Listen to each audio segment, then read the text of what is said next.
All right, let's go ahead and start talking about mixing this project. We are going to talk about mixing individual tracks in levels and also panning. And then after this, we will go into the mastering process. So, with that in mind, mixing in this case, we are going to want to get everything sounding as good as possible with nothing on the master bus or on the master track, whatever your audio software calls it. It's basically wherever the sound finally comes out of. You don't want any sort of compressors, any sort of EQ, anything like that. You need to get every individual track sounding as good as possible and then mix them all together.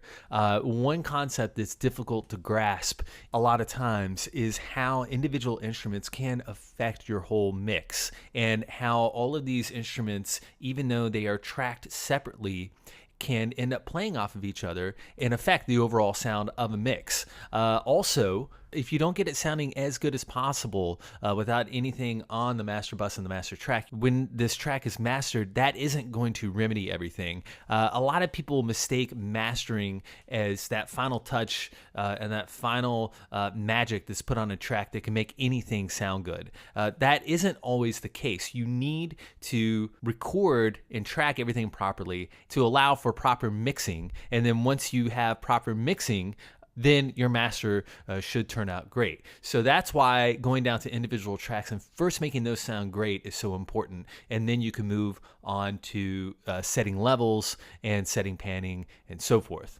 And another thing too, while we are mixing, we want to be conscious of the conditions that we discussed in the very beginning. In this case, we are talking about music that's going to be in the background.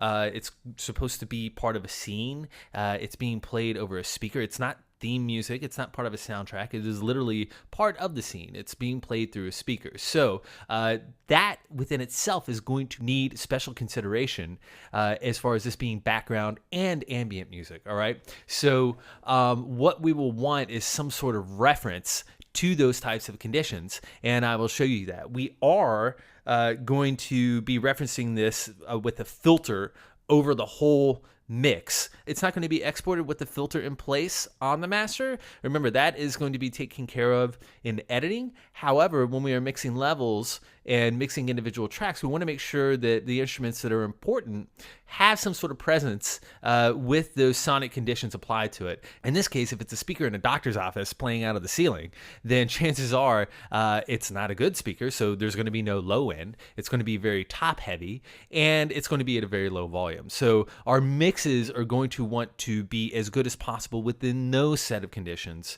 so we can leave as little work as possible for the video editors. All right, so let's go ahead and hop on over to the project and start talking about mixing the individual tracks. We'll just go ahead and start with the chorus piano at the top. Now, if you remember, this is a GarageBand software instrument preset, so there's not that much we will need to do with the sound. However, we do want to tweak a few things just to bring out those attributes that make it sound like a chorusy piano that's being played within a quasi-jazz ballad of the late 80s and early 90s. And in addition to that, we also want to bring out particular qualities that are going to make it sparkle within the sonic conditions that we had discussed before. Now, speaking of that, the sonic conditions, we are talking about music that is being played through a doctor's office, and then that is being played in the background. So we want this to sound as good as possible under similar like conditions. So how do we recreate that in order to be able to reference each of these tracks in the overall mix? Well, think about it. A cheap sound system in a doctor's office is going to pretty much cut out any sort of low, mid, and even start cutting into some of the high mids. So all we really need to do is, first of all, cut all those out. So we could just do a high pass. You can do that with the regular EQ that's on the master bus. And here, we'll go ahead and play this. Automatically sounds like it's a little bit in the background, okay? So we've sucked all the life, sucked all the body out of the mix. Another thing, too, is that doctor's offices are not going to be cranking music, so thank God they don't. All we need to do is just lower the volume a lot. So we could take this down. Okay, so let's go ahead and add this. very much sounds like it's in background music, something you're probably hearing off in the distance. We could add a little room reverb, but we don't want to start getting into this area of sound design. I mean, you could totally do that if you want. However, this will work for now. Again, mixing with a reference that has high mids up into the treble range and very, very low volumes are the conditions in which we want this to sound good. Okay, so again, we are not going to export the project sounding like this. We are just using this simply as a reference. So let's go ahead and bring all this back up and talk a little bit more about the chorus piano. Now, what are the qualities of the chorus piano? Again, very electronic sounding. That chorus is definitely making things sound very 80s. What can we do to bring out more of those qualities? Well, I can tell you this, compression, that is already set. The sound is solid and very forward. The chorus, we don't need to make it sound more chorusy. We want to start messing around with EQ and reverb. On the EQ, you can see here, if we were to compare this to the original, you can see that the low ends and those high mids are the same. However, the highs and the treble are different. On our modified preset, we have extended those down to the 5K range. What this is going to do is it is going to bring out more attack. It isn't so much about the tone. Those little clicks of the attack that you hear are adding to the rhythmic elements, all right?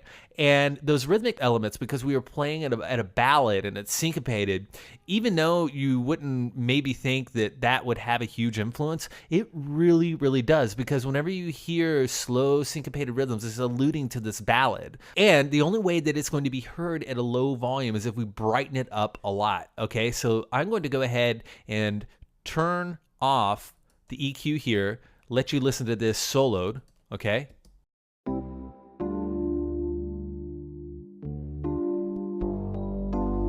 All right, you can hear how a lot more attack is present. So let's go ahead and go over to the master track. Go back to the software instrument track. Turn that off. You can't even really hear it. Definitely can't hear it when the volume is really low. Now listen carefully. You can hear it subtly. Bring it up a little more. You can definitely hear the attacks there.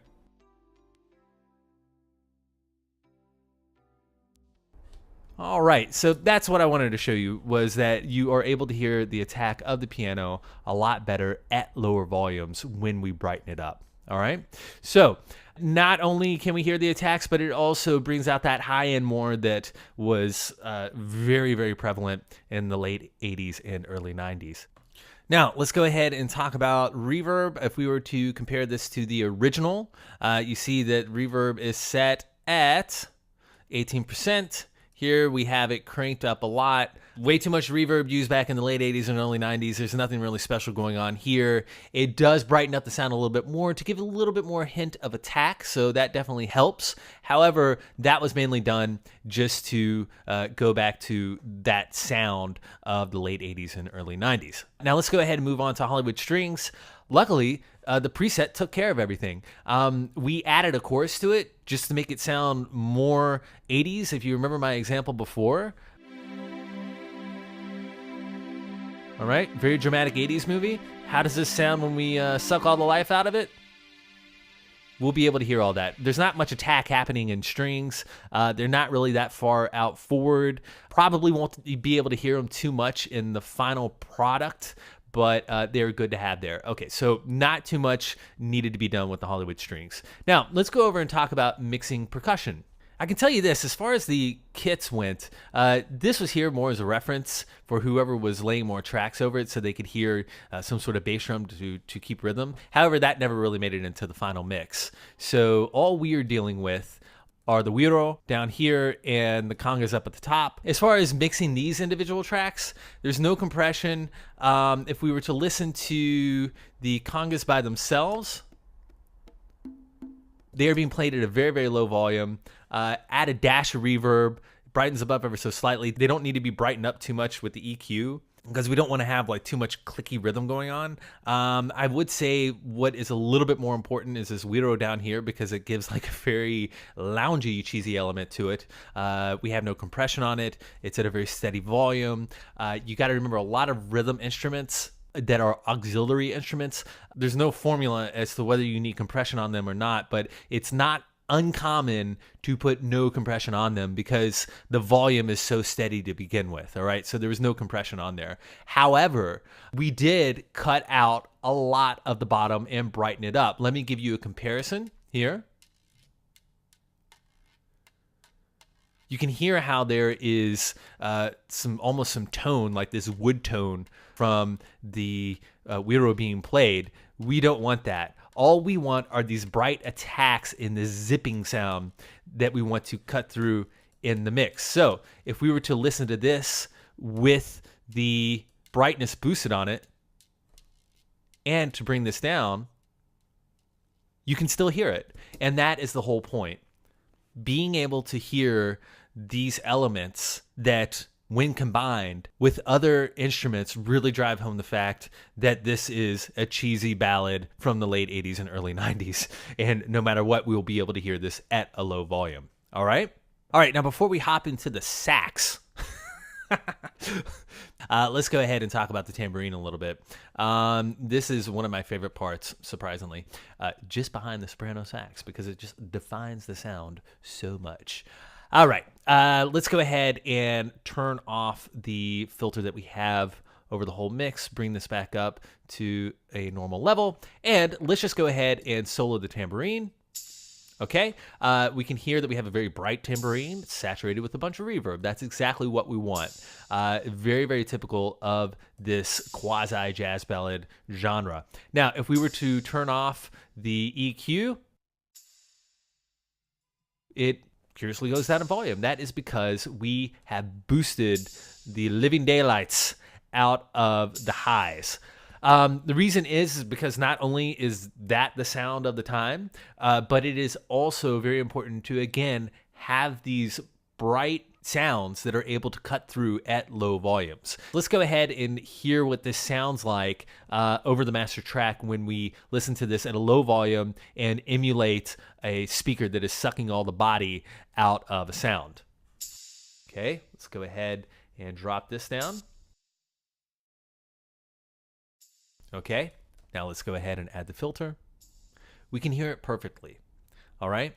So this is one of those defining elements of a ballad, having this tambourine hit on the 4 in order to be like, hey, this is some sort of slow ballad, against the saxophone, which is also going to be very dominant in a low volume mix.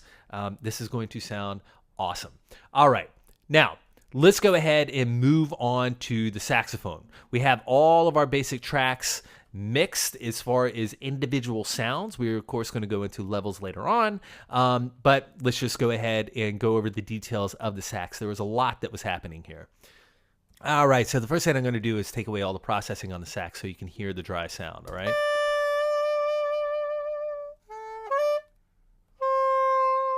All right. First of all, we can tell that this was recorded really, really well.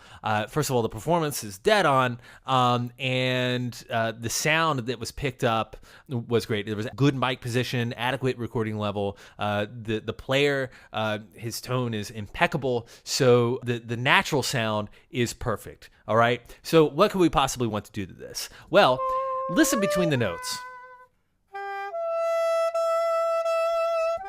And also listen at the very beginning. You can hear some very, very subtle breathing. You can maybe hear a little mechanical noise going on.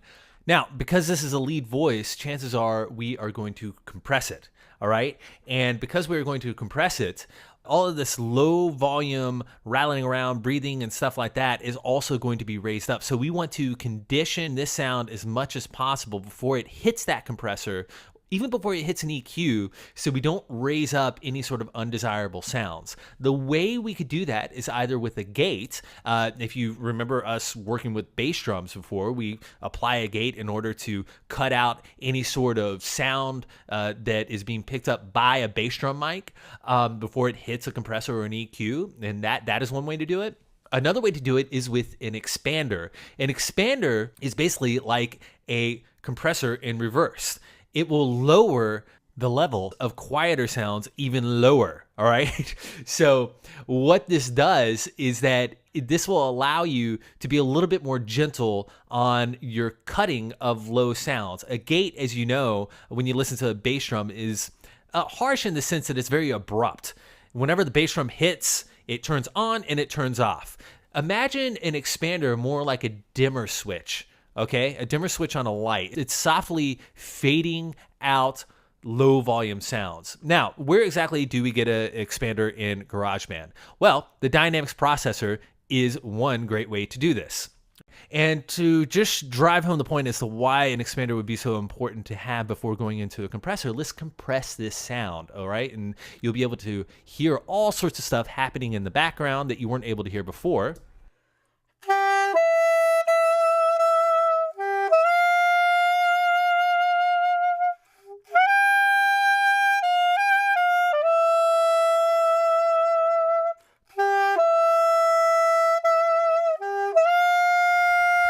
All right.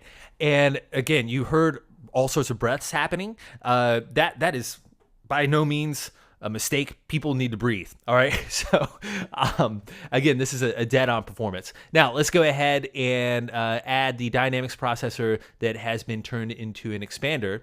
Again, the way we set it is that we can adjust how forgiving we want this to be, and that is represented by the ratio. So this will also determine the amount that it goes down. If we were to bring it over to the left, it would be a little bit more forgiving. Over to the right, it would start turning into a gate. We are telling the expander that anything that comes in below minus 58 dB, take it down by a ratio of 3.82, okay? And it's not like that was a predetermined number. That just happens to be what sounded best. So let me go ahead and turn this on so you can hear the difference.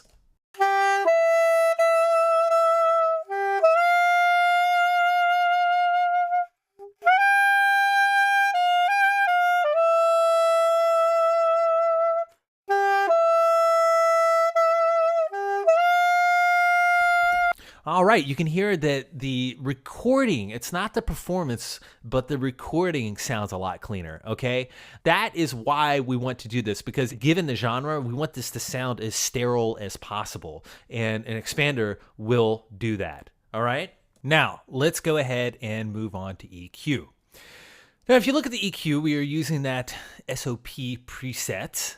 It stands for soprano sax. There are a couple things going on here. First of all, look at 200 here, 200 hertz range. That is going to add a lot of warmth. The overtones of a tube and analog gear, outboard gear, really boost that. So what we are doing is emulating that by boosting the 200 level. I'm going to let you listen to this without it.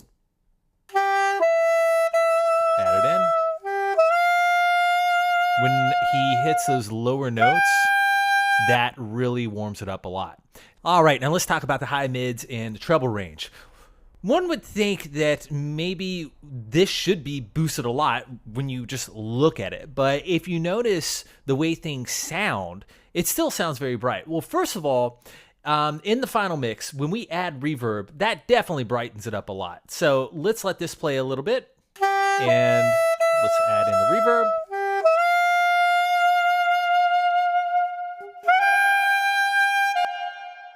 So you hear how that brightens that up a lot. Also, when we look at the analyzer while this is playing, you'll see that the high mid ranges and the treble are already present just from the instrument alone. So we are just boosting it ever so slightly. Now, another thing too is that given the ultimate destination of this, remember the sonic qualities of where this is ultimately ending up. It's supposed to be playing through a speaker that is background music, right? Let's go ahead and imitate that by turning on the EQ on the master bus to filter out all low end and also bring this down. It still comes through a good bit. Now, considering that we want to give the editor options, what we want to do is create multiple mixes. There are going to be 4 tracks sent to the editor. All right. And one of the adjustments that's going to be different is the levels on the tambourine, keyboard, and the sax, and also the sax being brighter from the EQ end. So there will be an alternate mix sent that I'll show you how we went about that later on. That will include some boosted high ends. So let's go ahead and play this now.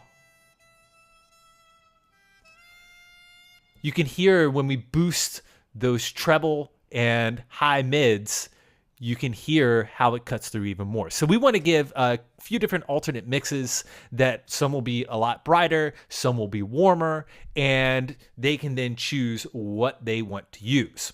All right, so that is it for the saxophone. Let's go through and start talking about levels and panning. I want to go ahead and jump directly into panning for one major reason. If you look at this, you will notice that there is absolutely no panning taking place. Everything is straight up the middle. The reason is because if we start at the top, we will see that we have a MIDI instrument that is already playing back in stereo, not to mention that the chorus is in stereo. So there's no reason to pan it. It has its own stereo channel. A lot of software instruments play back in some sort of stereo spread. So there's no need to pan these at all. When we look at the loops, those were recorded in stereo and they already have their own stereo image created. So there's no reason to pan those. When we look at the lead instrument, what have we always said about lead instruments? 99.9% of the time, they're panned straight up the center. This is a mono signal. It should be panned straight up the center. There's no reason to be panning it one way or the other. Also, when we look at the tambourine, that is a major player, and we want that one panned up the center. Not to mention, when it's all said and done, this is something being played in the background. Stereo image is not that important. We are not doing sound design where the scene is taking place at a live concert and we need this large ambient stereo space. No, it's being played through one speaker in a scene. All right, so now that we have all the panning out of the way, that was extremely simple. Let's go ahead and talk about some levels. Now, if you haven't figured it out by now, levels in this particular project are going to be approached rather interestingly. We have been trying to manipulate the sound as much as possible with EQs and different types of processing that really brighten up sounds in order for the most important instruments to be heard clearly within a low volume mix. So a lot of our mixing will be taking place within low volumes. Now, another thing that we should also bring up is that because this is a production, and when I mean production, the video, because this is a production that is going to be ahead of the music in priority, music is playing as support to this production, we don't need to be concerned about creating only one mix that is going to work in all the different possible scenarios within the production itself.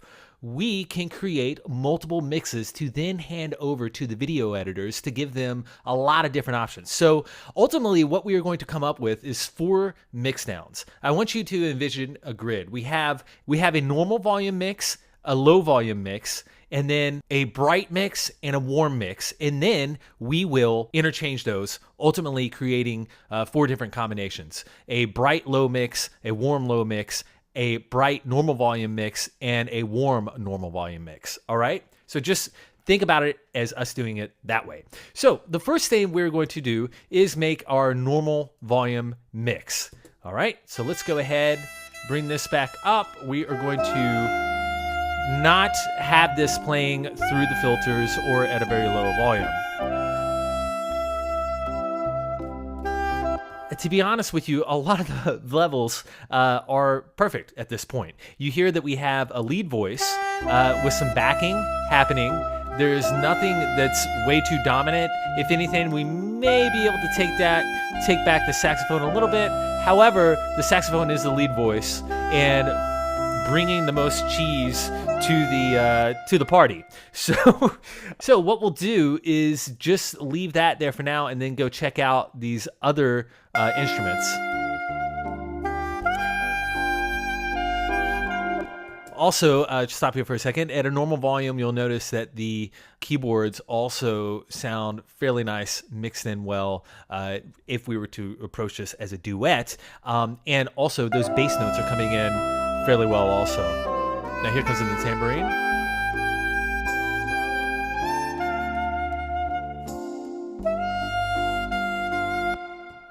All right, so the tambourine is blended in very, very nicely. It's not overbearing. It is, in fact, brought back to minus 35 dB. Again, a lot of its presence is being brought out with the EQ, boosting the high mids and the treble a lot. Just to show you again, see, there you go. All right, so this normal volume mix, again, don't get too caught up in levels in terms of numbers.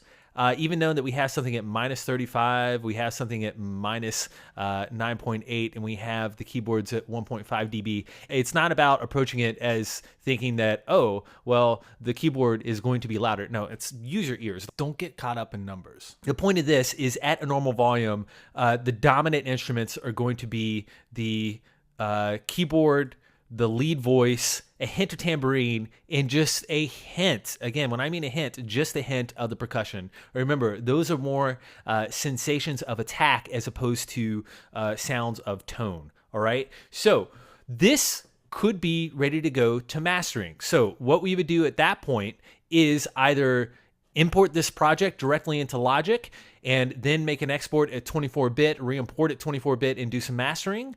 Or we could go ahead and master it in GarageBand by exporting it and then bringing it back in. One real quick point to make about that, you have to remember this was all recorded at 24-bit.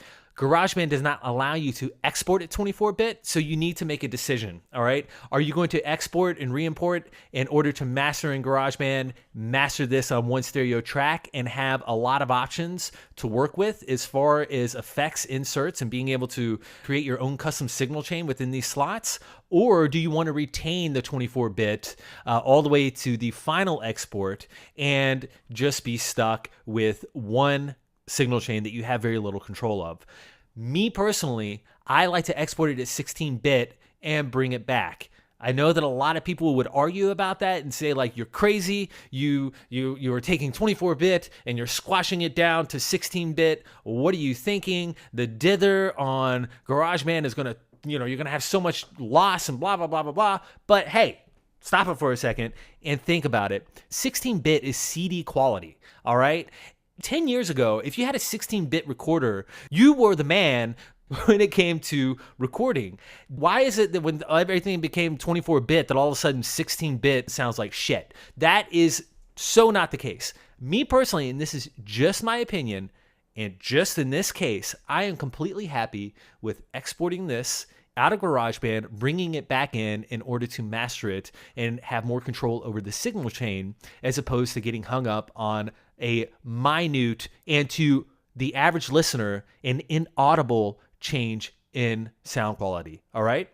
Now, because I have the option, I would then import this project, do the final mixing within Logic, and then export a 24-bit export, re-import it back into Logic, and master accordingly. All right? Now, if I didn't, I would totally do it this way, and I would be happy with it in this situation.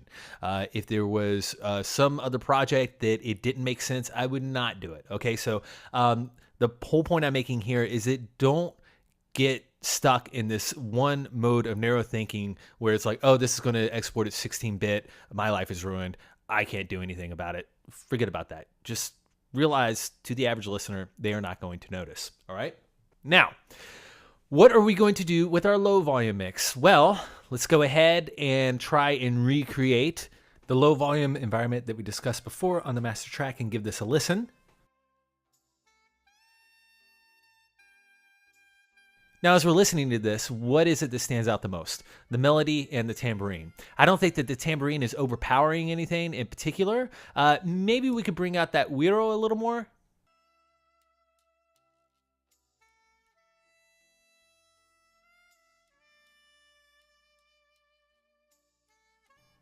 That would work right there. Now, let's go up and see if we can bring in more of these keys. Those are a little bit hard to hear.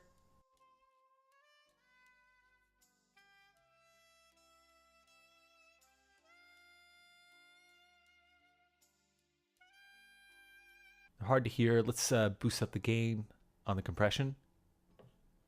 Okay, it's still a little bit hard to hear. So how else can we bring this up?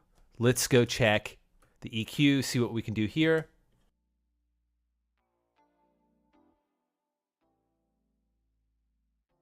I'm thinking if we bring in some more mids.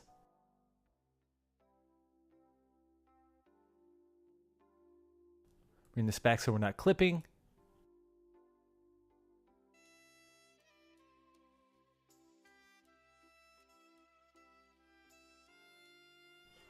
All right, turn the EQ off. And we'll turn it back on for a comparison. All right, so you can hear that this is coming in a lot more clear. All we even need to do is just bring back the gain on the compression to keep this from clipping. And there we go. All right, now let's go ahead and compare this to a normal volume. Now you can hear at a normal volume, everything is out of whack, but that is completely fine because we are going to be sending multiple mixes. The low volume mix is not intended to be heard at high volumes. It will be used in the background if the editor chooses. Now, if for some reason someone heard this song and was like, oh my God, I want to put this on an album of cheesy mixes of today, then of course we would have to make an album mix that would sound great in as many listening environments as possible. In this case, it doesn't matter. We can create multiple mixes and masters for multiple listening scenarios. All right, so this low volume mix is ready, and all we need to do is just share it to disk in order for it to go on to mastering.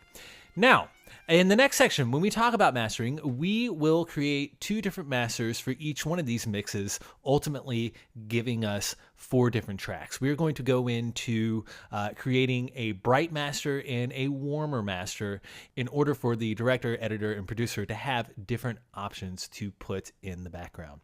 All right, so let's go ahead and move on.